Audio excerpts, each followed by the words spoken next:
Yan mga kabagis, yung aking project dito sa Mil Air.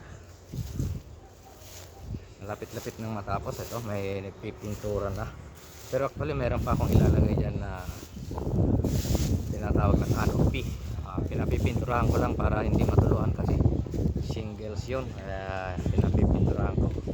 Yan yung harap nya. Ang papakita ko lang mga kabagis ay itong palibot lang ng bahay sa labas muna, saka na lang yung loob. Ayan, yan may nagpipintura. Yan yung design ng ating project. Tapos tignan nyo naman yung perspective nya, kung parehas ba yung pagkayari at saka yung perspective dito. Ito yung perspective nya. Ayan, kung makikita nyo yung mga canopy dyan, hindi pa yan nakalagay, pero nando doon na. Bubong na lang ang wala, may sanepa na rin, at yung shingles na lang hindi ko pinalagay kasi pag natuluan kasi ng pintura yon ay nahirap tanggalin kasi magaspang. Yan, yan yung perspective. So yan yung kinalabasan. Yan yung pagkamalayo.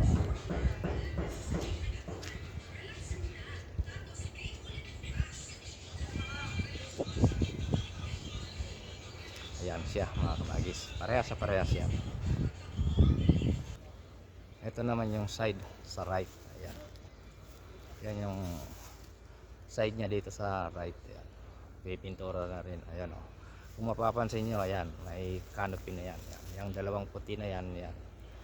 Hindi lang muna tinapos kasi nga pinahinto ko dahil sa papauna ko munang papinturahan kasi mahirap magtanggal pag natuluan at mahirapan din yung pintura sa bandang taas. Ayan.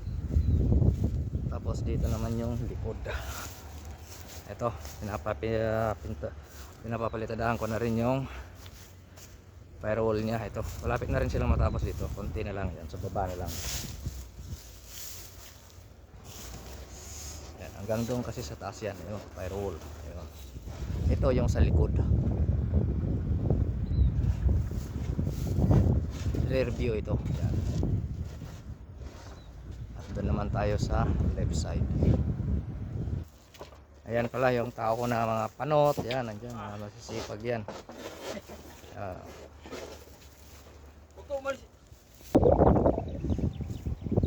Yan din ang left side nya. Pag nasa harap ka, ito yung bandang kaliwa. Ayan. Tapos yung pinapalitadahan nila na yung sa likod na yan. Yan mga bagis, malapit-lapit na. At 2 buwan na lang mahigit, tapos na rin ito. Yung loob share ko na lang sa inyo pag natapos na talaga, para sa house tour. Ayan, diba? Parehas daw sa perspective.